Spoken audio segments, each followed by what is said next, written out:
বেগম খালেদা জিয়া মুক্ত হলে গণতন্ত্রের মুক্তি হবে।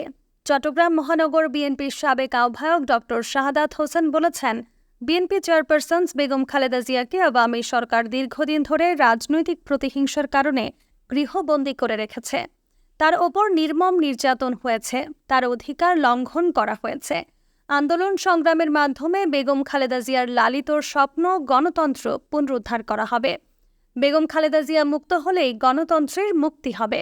শুক্রবার ২৮ জুন বিকেলে নগরের কাজীর দেউরির নাসিমন ভবনস্থ বিএনপির দলীয় কার্যালয়ের মাঠে আগামী ১ জুলাই সোমবার বেগম খালেদা জিয়ার মুক্তির দাবিতে কেন্দ্র ঘোষিত বিক্ষোভ সমাবেশ সফল করার লক্ষ্যে চট্টগ্রাম মহানগর বিএনপির প্রস্তুতি সভায় সভাপতির বক্তব্যে এসব কথা বলেন।